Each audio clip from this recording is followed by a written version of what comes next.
Hello दोस्तों, स्वागत है आप सभी का हमारे इस नए वीडियो में। आज हम लोग क्लास 10th का साइंस शुरू करने जा रहे हैं, जिसमें कि पहला लेसन है रासायनिक अभिक्रियाएं एवं समीकरण। रासायनिक अभिक्रियाएं एवं समीकरण। जो बच्चे क्लास 10th में अभी इस समय हैं और 2024 के बोर्ड एग्ज़ाम में जो है पार्टिसिपेट करने वाले हैं, तो उनके लिए वीडियो काफ़ी मददगार साबित होने वाला है, क्योंकि हम डेली साइंस और मैथ के एक एक वीडियो लेके आते रहेंगे इस चैनल पे। तो आप हमारे चैनल पर यदि नए हैं तो आप उसको सब्सक्राइब कर लीजिएगा, और वीडियो अच्छा लगे तो लाइक और शेयर ज़रूर कीजिएगा। तो बिना देरी के हम लोग शुरू करते हैं रासायनिक अभिक्रियाएं एवं समीकरण। तो रासायनिक अभिक्रियाएं एवं समीकरण को शुरू करने के लिए हमको एक टॉपिक बहुत अच्छे से समझना होगा, जिसका नाम है परिवर्तन। तो हमारा जो सबसे पहला टॉपिक है वो है परिवर्तन। परिवर्तन परिवर्तन का मतलब क्या हुआ? परिवर्तन को इंग्लिश में चेंज बोलते हैं। चेंज। परिवर्तन को अगर बहुत साधारण भाषा में कहा जाए तो परिवर्तन का मतलब होता है बदलाव। परिवर्तन का मतलब होता है बदलाव।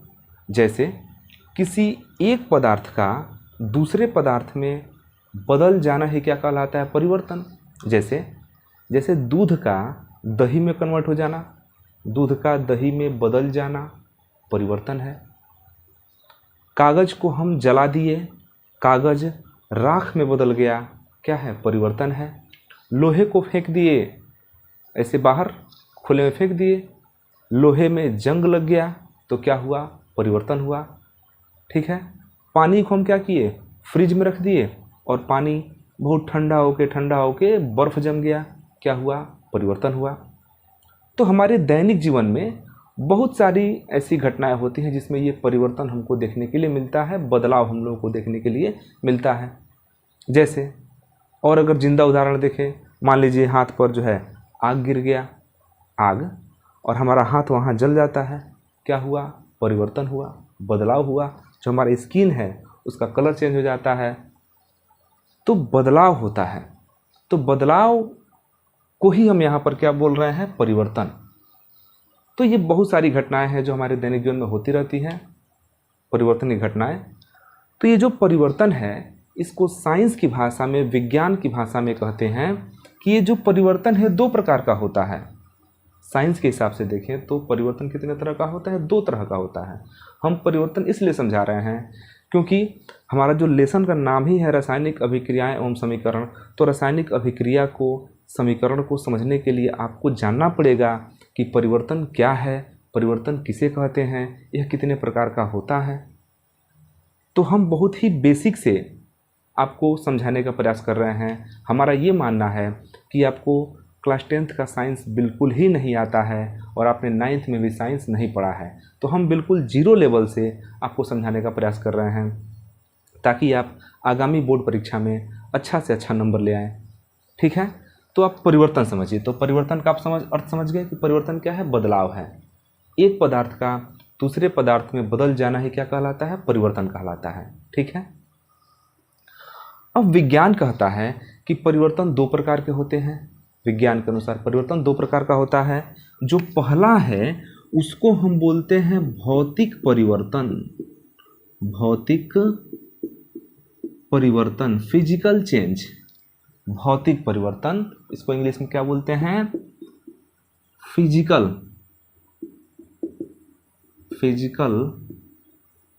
चेंज। और जो दूसरा परिवर्तन है उसको हम बोलते हैं रासायनिक परिवर्तन। रासायनिक परिवर्तन, इसको बोलते हैं भाई केमिकल चेंज। Chemical change. तो विज्ञान में दो तरह के परिवर्तन होते हैं, फिजिकल चेंज और केमिकल चेंज, भौतिक परिवर्तन और रासायनिक परिवर्तन। एक एक उदाहरण से दोनों को के अंतर को हम स्पष्ट करना चाहते हैं। जैसे मान लीजिए कि आपने जल ले लिया, ठीक है, जल ले लिया और जल को आपने ठंडा किया, और ठंडा करने के बाद जल जो है बर्फ़ बन गया। जल को हमने क्या किया? फ्रिज में डाल दिया, ठंडा होते होते होते बोतल में रखे थे, ठंडा होते होते होते होते क्या हो गया, बर्फ जम गया। ठीक है, बर्फ जम गया। तो क्या जल के और बर्फ के जो गुण है उसमें बदलाव हुआ? जो गुण जल का है वही गुण बर्फ का है। जल का फार्मूला भी H2O, बर्फ का फार्मूला भी H2O। ध्यान देना, जल का बर्फ बन जाना केवल अवस्था में परिवर्तन हुआ है। जल हमारा द्रव अवस्था में था, बर्फ ठोस अवस्था में हो गया, केवल अवस्था में परिवर्तन हुआ है। जैसा जल है वैसा बर्फ है। जल और बर्फ के गुण में किसी प्रकार का कोई अंतर नहीं है। हम बर्फ को छोड़ देंगे, फिर धीरे धीरे धीरे धीरे वो तापमान लेते लेते लेते गर्म होते होते क्या हो जाएगा, जल बन जाएगा। आप नॉर्मली बर्फ को छोड़ दीजिए, खुले में रख करके देखिए वो जल बन जाता है। तो यहाँ जल से क्या बना, बर्फ बना। बर्फ से क्या बन सकता है, जल बन सकता है। तो यहाँ पर जल के रासायनिक गुण में कोई परिवर्तन नहीं हुआ, जल के संघटन में कोई परिवर्तन नहीं हुआ। जितना जो फार्मूला H2O जल का है वही फार्मूला बर्फ का है। तो यहाँ पर जल में कुछ खास परिवर्तन नहीं हो रहा है, बस इसका अवस्था परिवर्तन हो रहा है। जल का जो गुण है वही बर्फ का गुण है, कोई बदलाव नहीं हो रहा है, केवल अवस्था बदल रहा है। तो इसको हम कहेंगे कि ये भौतिक गुण है, भौतिक परिवर्तन है। क्या है, भौतिक परिवर्तन। जैसे एक और उदाहरण, मान लीजिए कागज का टुकड़ा है, एक पन्ना ले लीजिए और पन्ने को हमने दो भाग में क्या कर दिया, फाड़ दिया। पन्ने को दो भाग में क्या कर दिया, फाड़ दिया। जब पन्ने को दो भाग में हमने फाड़ा तो पन्ने का जो आकार था, आकार में क्या हो गया, बदलाव हो गया। लेकिन ये भी कागज, ये भी कागज, कागज को हमने क्या कर दिया, फाड़ दिया। ये भी कागज, ये भी कागज। तो क्या कागज का गुण बदल गया? बिल्कुल नहीं, नहीं बदला। ये भी कागज था, ये भी कागज था। मान लीजिए कि एक लकड़ी है, छोटी सी लकड़ी है, लकड़ी हमने उसको तोड़ के दो भाग में बांट दिया। तो लकड़ी का निश्चित रूप से लंबाई में परिवर्तन हुआ है, लेकिन ये भी लकड़ी, ये भी लकड़ी, दोनों लकड़ी लकड़ी लकड़ी, कोई अंतर नहीं हुआ।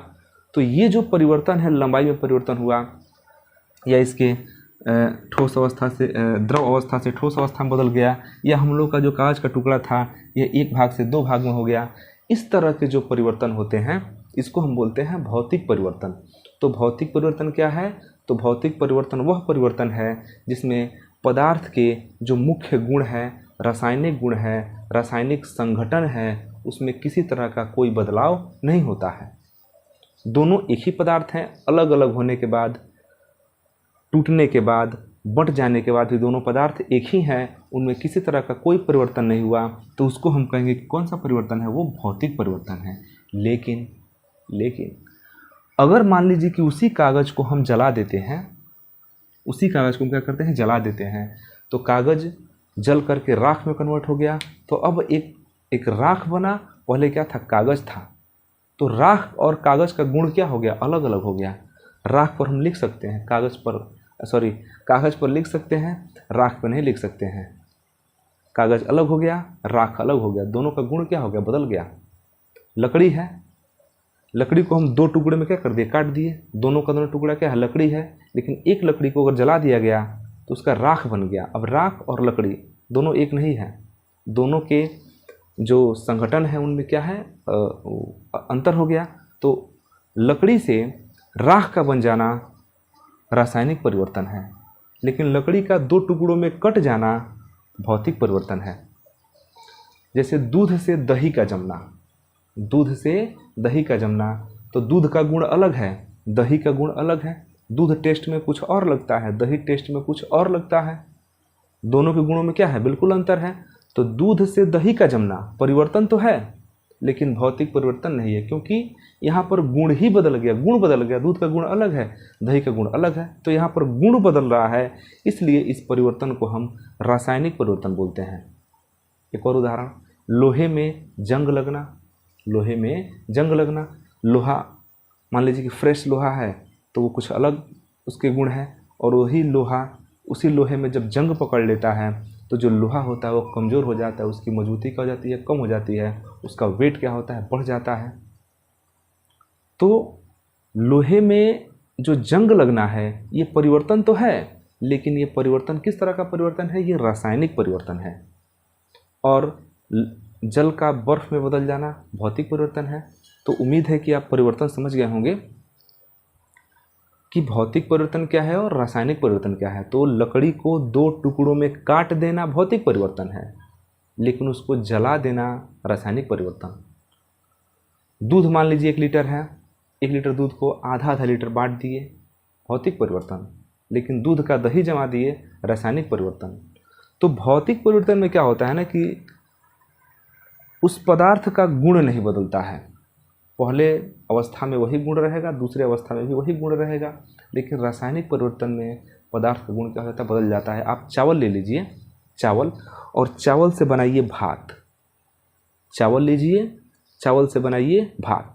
तो यहाँ पर चावल का गुण अलग है, भात का गुण अलग है। तो चावल से भात बनना क्या है, रासायनिक परिवर्तन है। चावल से भात बनना क्या है, रासायनिक परिवर्तन है। ठीक है, उम्मीद है आप समझ गए होंगे कि भौतिक परिवर्तन क्या है और रासायनिक परिवर्तन क्या है। तो अब आते हैं हम अपने मेन टॉपिक पे, जिसका नाम है रासायनिक अभिक्रियाएं। तो हमारे टॉपिक का नाम है रासायनिक अभिक्रियाएं।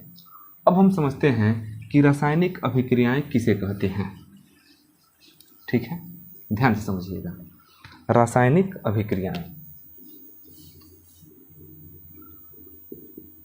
रासायनिक अभिक्रियाएं या रासायनिक अभिक्रिया समझिए कि रासायनिक अभिक्रिया कहते किसे हैं।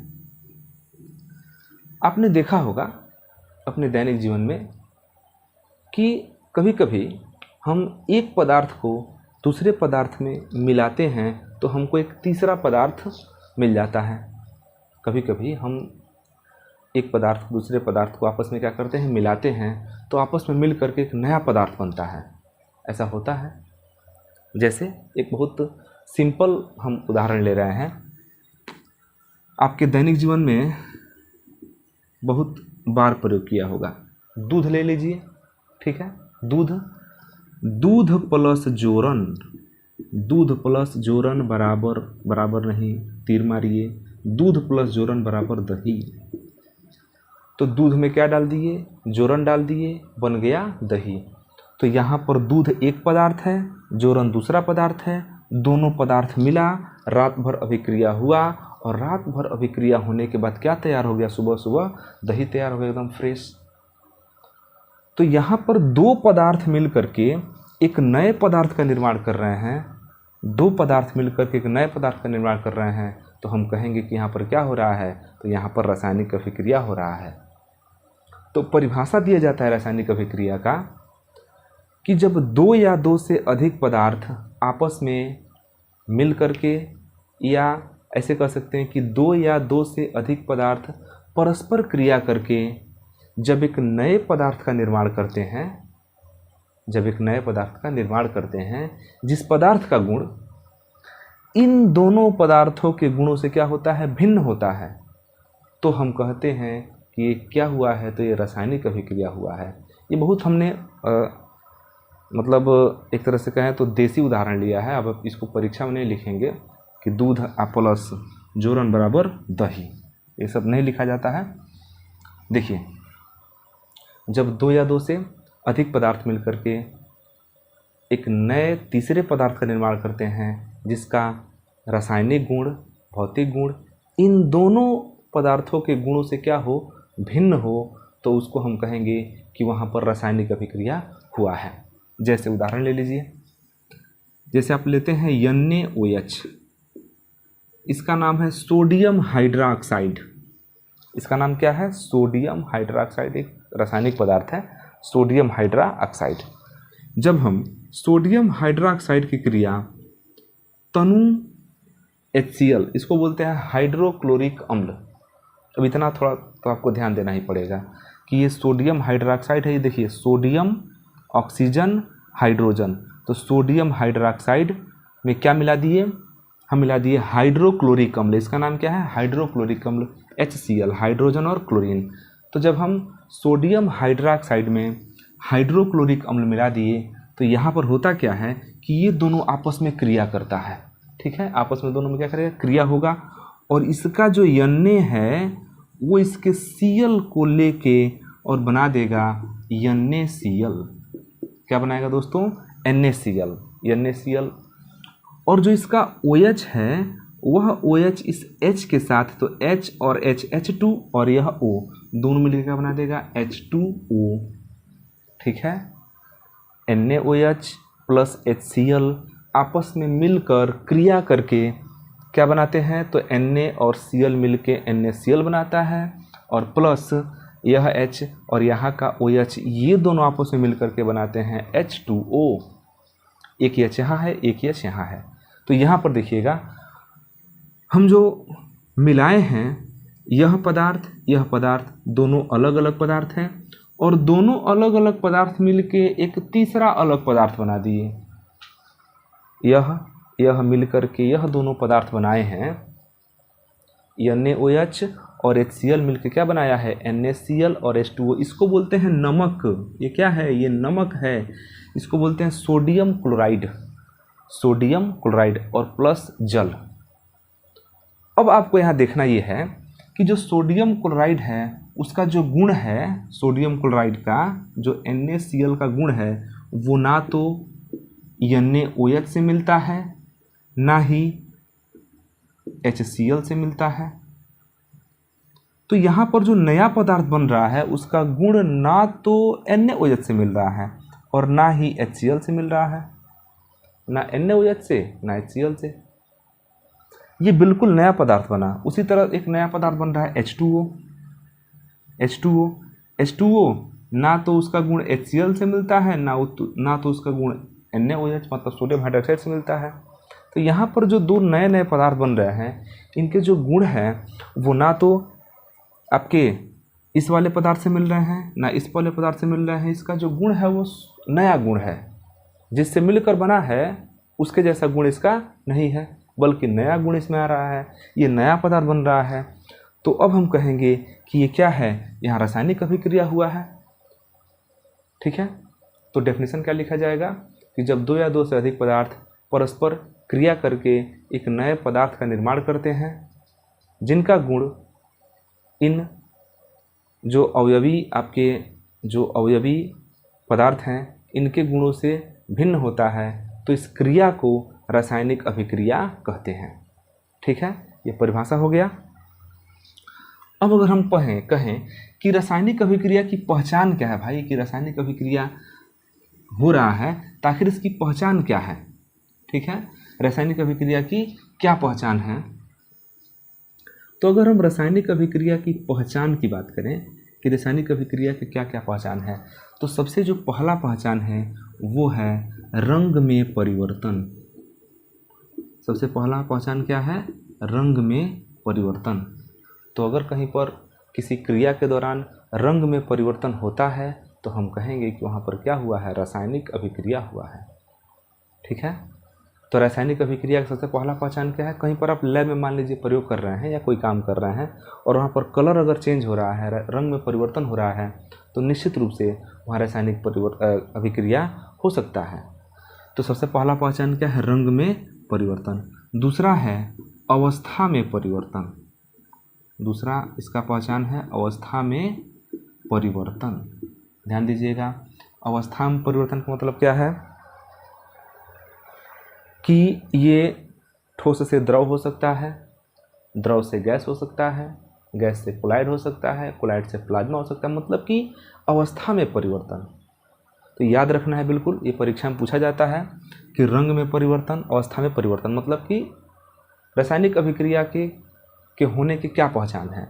तो ये पहचान है रंग में परिवर्तन, अवस्था में परिवर्तन। तीसरा है ताप में परिवर्तन। ताप में परिवर्तन, तीसरा है आपका ताप में परिवर्तन। चौथा है गंध निकलना। गंध निकलना, गंध निकल सकता है। जब रासायनिक अभिक्रिया होगी तो हो सकता है कि कोई विशेष प्रकार का वहाँ पर क्या निकलता हो, गंध निकलता हो। तो ये रासायनिक अभिक्रिया के होने के क्या है, पहचान है। और हो सकता है अवक्षेप का बनना। अवक्षेप का बनना,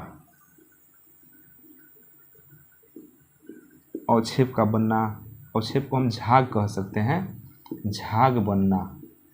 ठीक है, झाग बनना।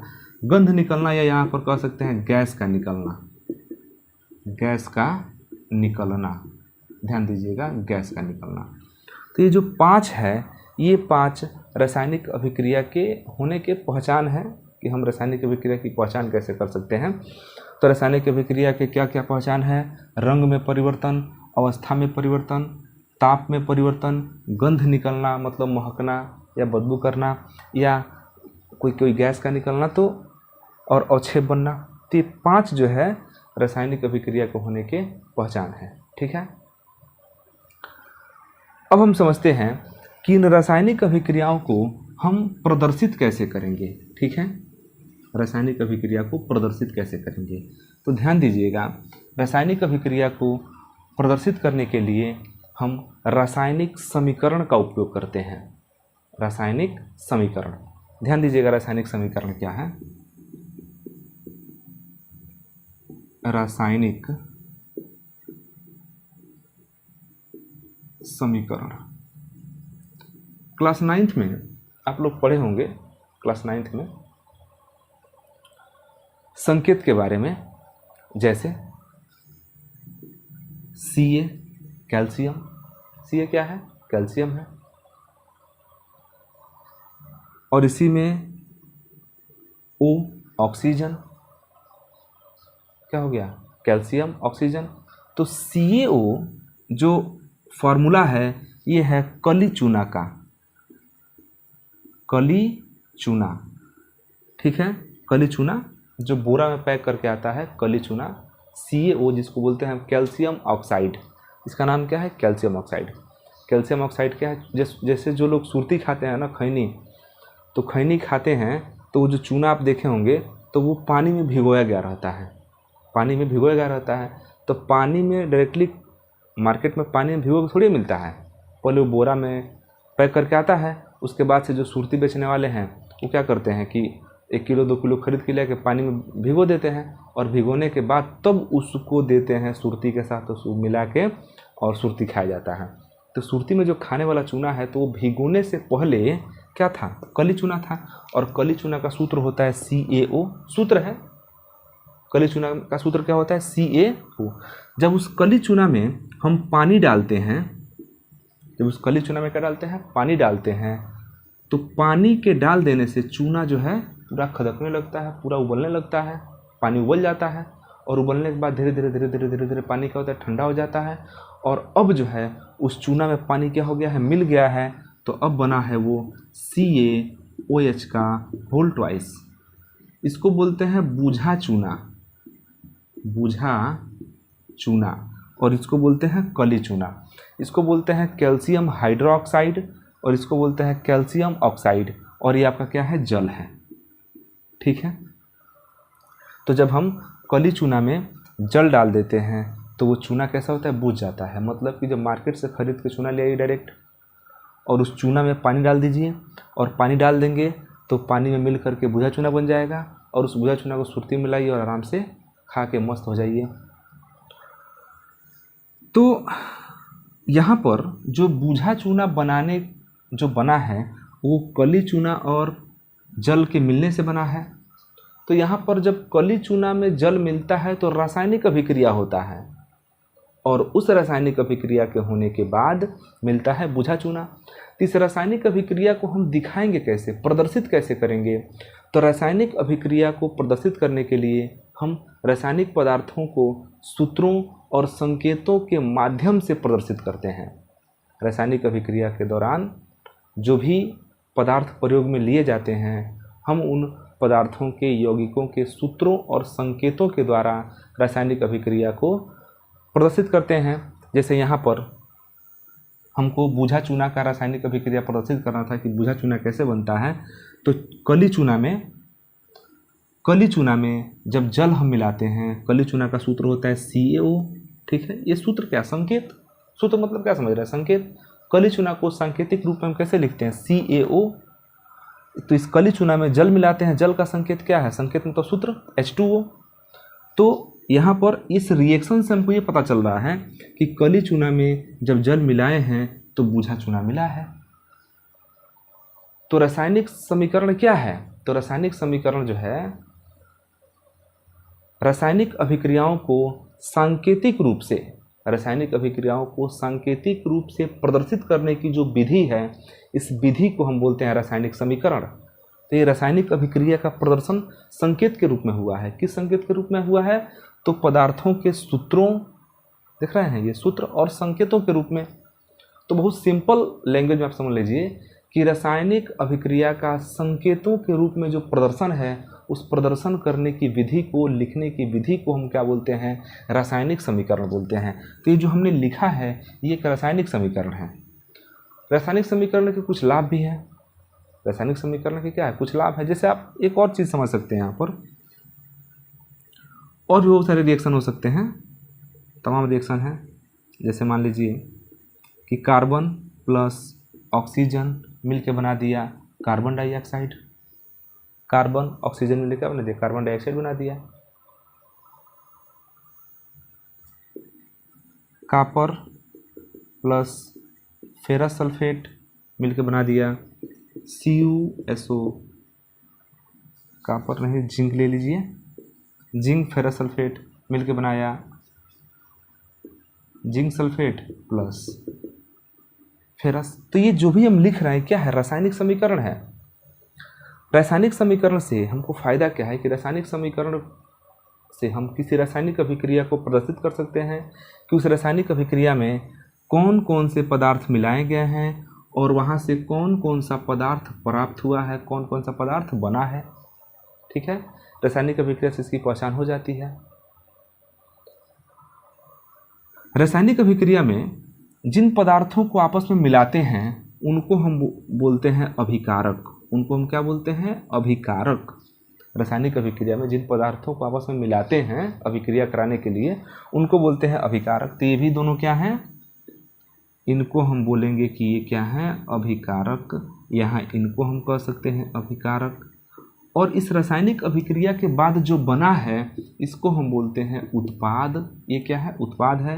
ये भी आपका क्या है? उत्पाद है। ये भी आपका क्या है? उत्पाद है। ठीक है, तो रासायनिक अभिक्रिया में जिन पदार्थों को आपस में मिलाते हैं, जैसे यहाँ पर कार्बन है, ऑक्सीजन है, तो कार्बन और ऑक्सीजन मिला दिए तो क्या बन गया? Carbon dioxide.